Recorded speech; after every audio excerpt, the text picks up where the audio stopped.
పాలమూరు రంగారెడ్డి ఎత్తిపోతల ప్రాజెక్టునిచ్చింది.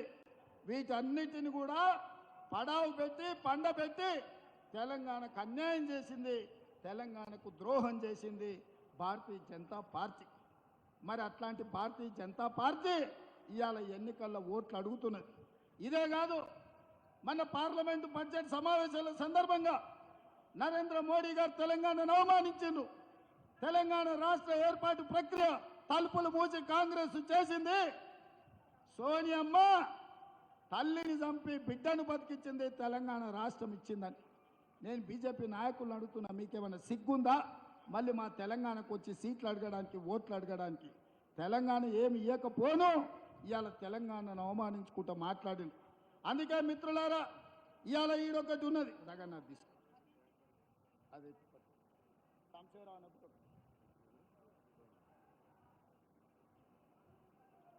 నువ్వు ఒకటి తీసుకున్నా. మిత్రులారా, ఇవాళ ఇక్కడ చూడండి, మనం బయ్యారం ఉక్కు కర్మాగారం అడిగితే బీజేపీ మన గాడిద గుడ్డి ఇచ్చింది. మనం రైల్వే కోచ్ ఫ్యాక్టరీ వరంగల్కి అడిగితే బీజేపీ గాడిద గుడ్డి ఇచ్చింది. మనం ఐటీఐఆర్ కారిడార్ అడిగితే ఇవాళ బీజేపీ గాడిద గుడ్డి ఇచ్చింది. ఇవాళ IIIT గిరిజన యూనివర్సిటీ అడిగితే తెలంగాణకు గాడిద గుడ్డి ఇచ్చింది బీజేపీ. మరి నేను అడుగుతున్న మిత్రులారా, ఇవాళ తెలంగాణకు గాడిద గుడ్డి ఇచ్చిన బీజేపీకి మనం ఓటేద్దామా, కర్రు కాల్చి వాత పెడదామా? మీరు ఒక్కసారి చెప్పండి అని చెప్పి నేను అడుగుతున్నా. అదేవిధంగా ఇవాళ రైతు రుణమాఫీ గురించి, రైతు బంధు గురించి చంద్రశేఖరరావు మాట్లాడుతుండు. మరి చంద్రశేఖరరావు మతుండు మాట్లాడుతుండో, మందేసి మాట్లాడుతుండో నాకైతే అర్థం కాలే. వేసినాక దిగినాక మాట్లాడుతుండో, వేసే ముందు మాట్లాడుతుండో. రైతు బంధు పథకం వేస్తలేరని ఓ సన్నాసోడా, సోయలేనోడా, చవట, దద్దమ్మ, దిక్కుమాలినోడా, దివానగా నువ్వు దిగిపోయినాడు మా భట్టి విక్రమార్క గారి చేతిలో 7 లక్షల కోట్ల రూపాయల అప్పుతోని దివాలా తీసిన సంసారం మొత్తం దివాలా తీసి నెత్తి మీద 7 లక్షల అప్పు పెట్టినావు. ఆయన గట్టోడు కాబట్టి బట్టి ఎట్లో ఒకట్లా తట్టుకొని ప్రతి నెల 1వ తారీఖు నాడు జీతాలు ఇస్తున్నాడు, పెన్షన్లు ఇస్తున్నాడు. ఆయన చేసిన అప్పులకు, ఆయన పెట్టిన ఉద్దరణలకు 5,000 కోట్లు నువ్వు చేసిన అప్పులకు కట్టిండు. 27,000 కోట్ల రూపాయలు బ్యాంకులకు చెల్లించిండు. ఇవాళ ఆల్రెడీ 69 లక్షల మంది రైతులుంటే 64 లక్షల మంది రైతులకు రైతు భరోసా పథకంలో వాళ్ళ ఖాతాల పైసలు వేసిండు. ఇక మిగిలింది 4 లక్షల మంది రైతులే. మిత్రులారా, మీరు రాసుకోండి. ఈ తెలంగాణ రాష్ట్రంలో కాంగ్రెస్ వచ్చిన తర్వాత రైతు భరోసా పథకంలో 7,500 కోట్లలో 69 లక్షల మంది ఉంటే ఆల్రెడీ 65 లక్షల మందికి రైతు భరోసా పథకం వేసినాం. మిగతా 4 లక్షలకు ఈ నెల 8 తారీఖు లోపల ప్రతి చివరి రైతు వరకు, ఆఖరి వరకు ఉన్న వాళ్లకు అందరికీ రైతు భరోసా పథకాన్ని, మిగిలిన బకాయిలను చెల్లించే బాధ్యత మాది.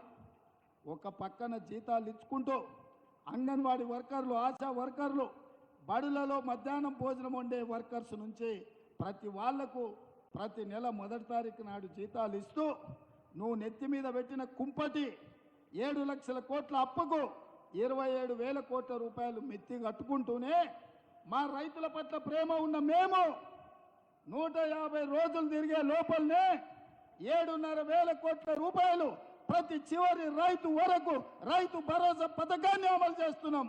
ఈ సన్నాసి సోయి లేకుండా వచ్చి కేసీఆర్ దిగిపోయిండు, రైతు భరోసా ఆగిపోయింది అంటాడు. వస్తావా నువ్వు?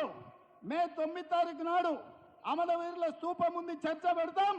అమరవీరుల స్తూపం సాక్షిగా ఈ రాష్ట్రంలో ఎవరికైనా, ఏ రైతుకైనా, అది ఖమ్మం కావచ్చు, కొత్తగూడెం కావచ్చు, ఆదిలాబాద్ కావచ్చు, అలంపూర్ కావచ్చు, అచ్చంపేట కావచ్చు, కొడంగల్ కావచ్చు, లేకపోతే మదిర కావచ్చు, ఏ రైతుకైనా ఈ నెల 9 తారీఖు లోపల ఏ ఒక్క రైతుకైనా బకాయి ఉంటే నేను సవాలు చేస్తున్నా, అమరవీరుల స్తూపం ముందు ముక్కు నేలకు రాసి క్షమాపణ చెప్తా. ఒకవేళ అందరు రైతులకు రైతు భరోసా పథకంలో నిధులు వస్తే నీ ముక్కు నేలకు రాసి క్షమాపణ చెప్తావు ఆ చంద్రశేఖరరావు అని నేను అడుగుతున్నా. ఆయన సిగ్గులేనోడు, ముక్కెట్లాగింత పొడుగుంది, రాస్తాడు. ఏంటంటే రాస్తే కొంచెం అరిగితే పోయేదే ఉందిలే, ఇంత పెద్దగా ఉందని. అట్లాంటోడు ఈరోజు ఈ రాష్ట్రంలో మనకు ప్రధాన ప్రతిపక్ష నాయకుడిగా ఉన్నాడు. అది మన దురదృష్టం. ఇదే కాకుండా అల్లుడు రైతు రుణమాఫీ ఎప్పుడు చేస్తామని నేను ఆ సన్నాయోనికి చెప్పిన, 15 ఆగస్టు లోపల చేస్తారా భయ్, నువ్వు చేసిన అప్పులు కడుతున్నా, జర కూడా తీసుకోవాలి సంసారాన్ని కడతా అని. నువ్వు 15 ఆగస్టు లోపల చేస్తే నేను రాజీనామా చేస్తే సవాల్ అన్నాడు. సరే మంచిది, రాజీనామా పత్రం జేబులో పెట్టుకో అని మన సిద్దిపేట పోయి చెప్పిన. ఈ సిద్దిపేటకు శనీశ్వరరావు పట్టుకున్నాడు, 15 ఆగస్టు లోపల వదిలిస్తాను. ఇప్పుడు కూడా కొత్తగూడెం నుంచి ఈ శనీశ్వరరావుకు సూటిగా సవాలు విసురుతున్నా, సూటిగా సమాధానం చెప్తున్నా, 15 ఆగస్టు లోపల భద్రాచలం రాముల వారి సాక్షిగా రైతులకు తెలంగాణ రాష్ట్రంలో 2 లక్షల రూపాయల రుణమాఫీ చేసి ఈ రాష్ట్రానికి పట్టిన చీడ పీడ శనీశ్వరరావును సిద్దిపేటలోనే పాతరేసే విధంగా రైతు రుణమాఫీ చేసే బాధ్యత నేను తీసుకుంటా. నువ్వు మాట మీద ఉండే మనిషివే అయితే దూలం లెక్క పెరిగిండు, కానీ దూడకున్న బుద్ధి కూడా హరీష్ రావుకు లేదు. మొదట్లోటి చెప్పి మధ్యలో చోటు చెప్పి చివరికి పారిపోదామని ఎత్తుగడలు వేస్తున్నాడు. అందుకే తెలంగాణ రైతాంగానికి నేను మాట ఇస్తున్నా, 15 ఆగస్టు లోపల 2 లక్షల రూపాయల రైతు రుణమాఫీ చేసి మీ రుణం తీర్చుకునే బాధ్యత నాది, మా మిత్రుడు భట్టిది, మా మంత్రి తుమ్మల నాగేశ్వరరావు గారిది. వ్యవసాయం గురించి తుమ్మల గారికి ఎవరు చెప్పాల్సిన పని లేదు. ఆయననే సొంతంగా వ్యవసాయదారులు లుంగి కట్టుకొని వ్యవసాయం చేస్తాడు. గెలిస్తే సేవ చేస్తాడు, లేకపోతే వ్యవసాయం చేస్తాడు. అవునా? ఆయన కంటే ఎవరికైనా వ్యవసాయం గురించి తెలుసా? తాతకు దగ్గు నేర్పుతున్నాడు ఒకడొకడు వచ్చి వ్యవసాయం గురించి. అందుకే మిత్రులారా, ఆసరా పెన్షన్లు, అందరికి ఆసరా పెన్షన్లు కూడా ఈ 9 తారీఖు లోపల అందరి ఖాతాలో పడతాయి. ఇవాళ దింపుడు గల్ల మాస చంద్రశేఖరరావుది పుట్టి పిల్లి శాపనార్థాల కుట్టి తెగిపడదు అన్నట్టు రైతు భరోసా పుల్లనన్న పెడితే ఓట్లు వస్తాయేమో, విద్యుత్ కోతలని అబద్ధాలు చెప్తే కోతల రాయుడి కింద కోస్తే ఏమైనా ఓట్లు వస్తాయేమో, ఆసరా పెన్షన్ వస్తలేదని అబద్ధాలతో బతకాలని అనుకుంటున్నాడు. నీకే అవకాశం లేదు చంద్రశేఖరరావు, నీ పని అయిపోయింది. నీకు దింపుడు గల్ల మాస కూడా ఉపయోగం లేదు. ఏమున్నా బీఆర్ఎస్ పార్టీ కాటికి పోవాల్సిందే. కారు గుర్తు అనే దానికి తెలంగాణ సమాజంలో తావు లేదు. అన్ని సమస్యల్ని పరిష్కరించే బాధ్యత మేము తీసుకుంటామని మిత్రులకు నేను అందరికి తెలియజేస్తున్నా. ఇక బీజేపీ నేను చెప్తానే ఉన్నా, 400 సీట్లు ఇస్తే రాజ్యాంగాన్ని మారుస్తారు, రిజర్వేషన్లను రద్దు చేస్తారు. అందుకే 400 సీట్లు అడిగితే వాళ్ళు అడుగుతున్నారని. నిన్న మన కిషన్ రెడ్డి బండి సంజయ్ అన్నాడు, రాజ్యాంగం మారుస్తామని ఎవడన్నంటే వాడిని చెప్పుతో కొట్టాలని. నేను ఇప్పుడు ఈ వేదిక మీద నుంచి బండి సంజయ్ కిషన్ రెడ్డి గారిని అడుగుతున్నా, భారతీయ జనతా పార్టీ జాతీయ ప్రధాన కార్యదర్శి దుష్యంత్ కుమార్ గౌతమ్ అనే వ్యక్తి మీ భారతీయ జనతా పార్టీ ప్రధాన కార్యదర్శి జాతీయ స్థాయిలో ప్రభుత్వం వచ్చిన వెంబడే రాజ్యాంగంలో ఉన్న ప్రియాంబుల్లోనే మార్పులు చేస్తాం, రాజ్యాంగాన్ని మారుస్తామని నిన్న ఇంటర్వ్యూ ఇచ్చిండు.